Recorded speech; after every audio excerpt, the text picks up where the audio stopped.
Welcome, Kristian. Thank you, Carla, for that great introduction. Appreciate it. Nothing like standing between an audience and the doorway home. So I will be as concise as a person from Washington, D.C. can be. As Carla mentioned, so I'm based out of our office in Washington, D.C. I serve the 6 New England states on the East Coast, California, Hawaii, and Guam on the West Coast. You might be wondering, what on earth is he doing working this bi-coastal role? And it's because the issues they're talking about in New England are the same issues you're talking about here on the West Coast in California. It's supply, it's affordability, it's high tax issues, etc. So my primary job at NAR is to kind of cover anything to do with RPAC at the federal level, any type of candidate political engagement during election years, but my favorite part of my job is being able to travel around to all the states and actually talk to all the members about what exactly NAR is doing for all of you and your businesses and your clients on Capitol Hill. But I also serve as the primary liaison to both the California Association of Realtors as well as all the local realtor associations throughout the state. And so I work very closely with your Government Affairs Director, Ryan Maxon, to identify grants and resources that you all put in through your dues dollars and your RPAC investments, and bring that money from NAR back home to you all so that you all can achieve whatever your advocacy priorities are, whether it's something to protect private property rights at the local level or to promote home ownership opportunities. In my role as sort of the federal communicator of NAR, I'm here to give you all a quick federal update and talk to you about what NAR has been up to over the last 11 months here in the year 2021. So I guess I'll just kind of start by saying, 2020 was just a crazy year for you all in business, but also legislatively in Washington, D.C. We went into January, February with our big federal, agenda of key priorities we were advocating for, and then in March we threw it all out the window and had to focus entirely on what we could do as your national, advocacy organization to get you all through the pandemic.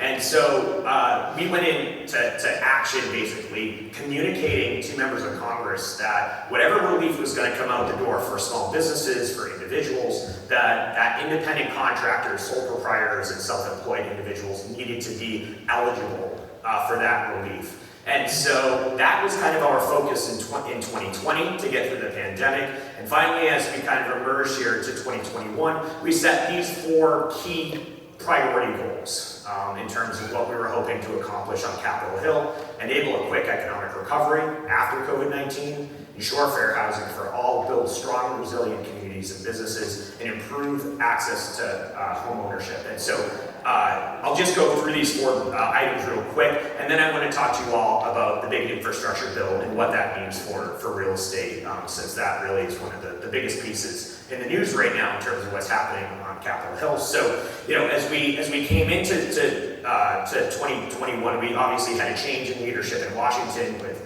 the Biden administration taking over, and their first priority was passing a 6th and final COVID relief bill. And so, as I mentioned, the 3 magic words that we communicated in Congress were independent contractors, sole proprietors, and self-employed individuals. We just kept banging that drum over and over again to make sure that any relief coming out the door, you all, our realtors, and many of their clients would be eligible for those benefits, which included stimulus checks. When they first started talking about stimulus checks in the CARES Act back in 2020, they were talking about W-2 filers. And NAR said, wait a minute, we got 1099 filers, and we want to make sure that they're eligible for those stimulus checks up to a certain income threshold. And so that was one of the first things right out of the gate. When the federal government started naming essential businesses, real estate wasn't included right away. So what did we do? We got to work and got each individual state to start passing executive orders to name real estate an essential business. And once we got to about 20 or 24 states, the Department of Homeland Security that determines which and what is an essential business, finally took note and said, okay, we're going to add real estate to that. And so we allowed all of you to continue doing your work.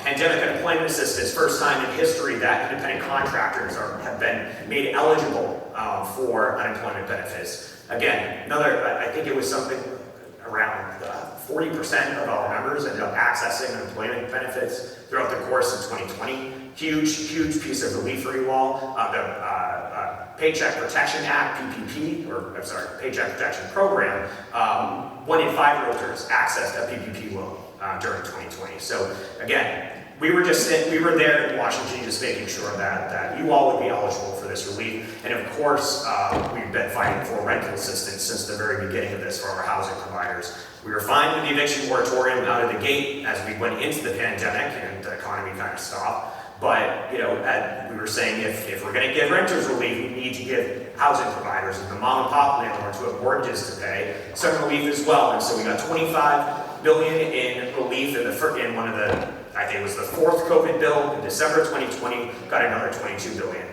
in relief for housing providers in the 6th and final. And then it was the work of making sure the states were actually getting that rental assistance out the door into the hands of our mom and pop landlords. Our second goal, ensuring fair housing for all. Back in, I think it was November 2020, NAR launched Fairhaven, which is our new interactive fair housing training program that helps our realtor members identify, prevent, and address discriminatory practices in real estate. We also have piloted a new implicit bias video that is going to be wrapped into a continuing education course that you can actually take for credit. We need fair housing to be a priority in real estate. And the reason we need it to be a priority in real estate is because, number one, homeownership is the key to building wealth. And there are too many Americans right now who've been locked out of prosperity for decades. The gap between black and white homeowners right now is bigger than it was in 1968 when lawmakers in Congress first passed the Fair Housing Act to end racial housing discrimination. Last year, at the end of 2020, the homeownership rate for black families stood at less than 45% nationwide compared to that of white families, which had a homeownership rate of 73%.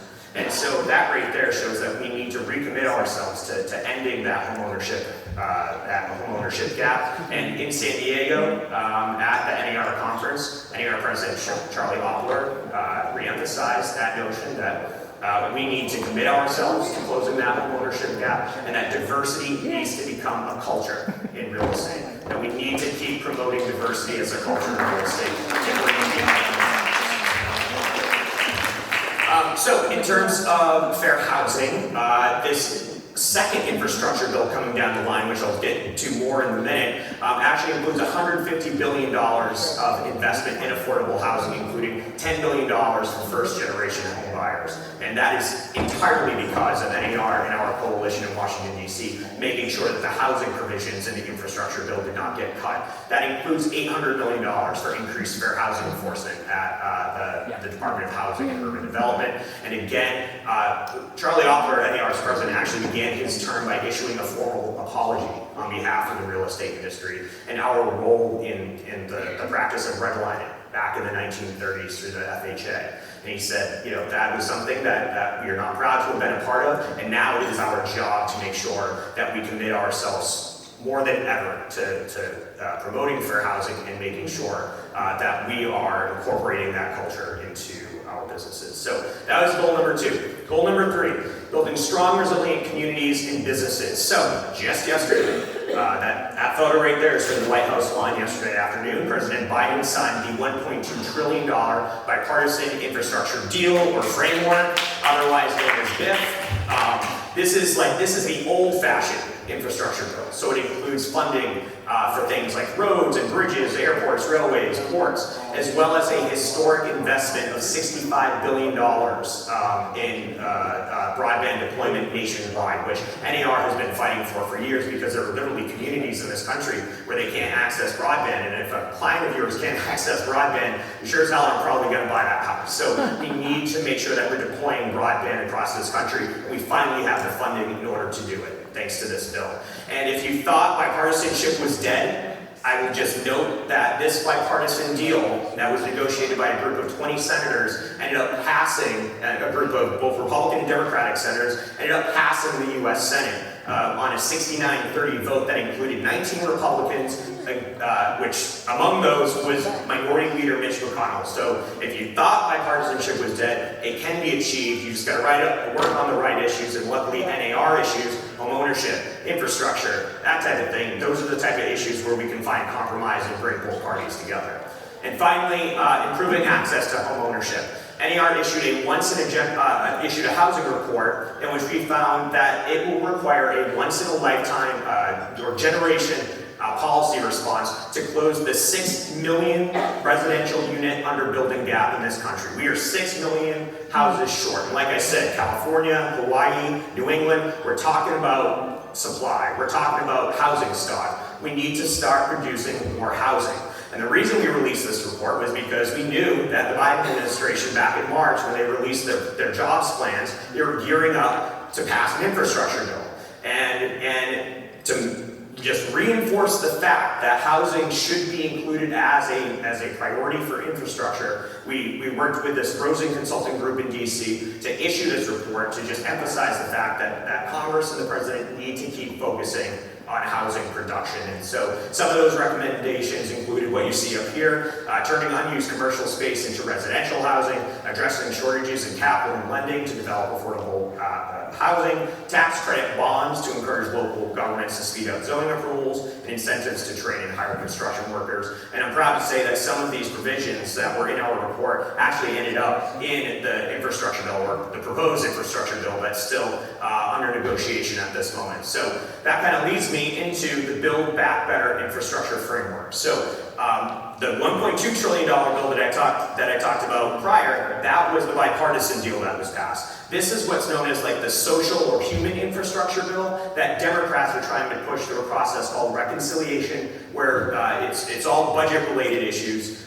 So essentially, the Democrats will be able to pass this bill through the Senate without any Republican support. And so this is the bill that includes some Democratic priorities like investments in healthcare, expansions of Medicare and Medicaid, education investments, universal pre-K, for example. They want to extend that child tax credit that was included in the CARES Act, and also provide home energy and efficiency tax credits through some climate resiliency initiatives. But best of all, we've gotten housing included as part of this priority package. And part of the reason why housing wasn't cut is because this picture right here, you see, that's NAR CEO Bob Goldberg, who marched his way up to Capitol Hill along with the chairwoman and the chairman of the key committees that were working on this provision, this part of the infrastructure bill, to implore Congress to keep housing production provisions in the bill.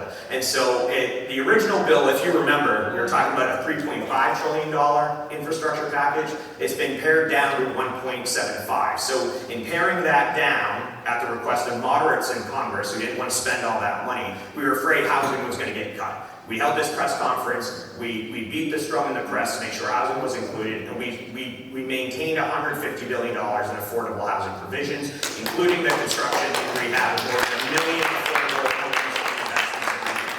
homes across the country. So that was a huge success. It also includes that $10 billion down payment assistance program for first-generation home buyers. So these are folks whose parents never owned a home, and so I think this will offer up to $20,000 in down payment assistance for those whose parents never owned a home. So that's the good stuff about what's in this bill. But you should know that what we've been so busy with over the last couple months are the bad things that we were afraid of were going to be in this bill. Tax increases on real estate that could have negatively impacted our history. So while they were pushing the good housing stuff in there, we were worried that they were going to pass tax increases that are actually going to negate all the good stuff that were in there. So that included all of these tax proposals that would have directly impacted real estate. The cap on the 1031 like-kind exchange, increases in the capital gains tax rate. Basically, to pay for $3.5 trillion, you got to find the money somewhere. So these are all the tax increases that they were working to include. Because of our advocacy over the course of I think 6-7 months, not a single one of these ended up making it into the infrastructure bill. And so we were able to have our industry from Perhaps you can also thank your moderate U.S. Democratic Senators Joe Manchin and Kristian who were fighting to make sure that that tax increases were not the way by which they were going to pay for most of this bill. And you should just know that NAR has this program called Federal Political Coordinators. They're NAR-appointed realtors who serve as liaisons to their members of Congress. And over the course of the summer, we sent out a number of calls for action where we had these liaisons to their members of Congress reach out with letters and information explaining the importance of 1031 like-kind exchanges, what kind of a negative impact eliminating the step-up in basis would have if they were to eliminate that to pay for this infrastructure bill.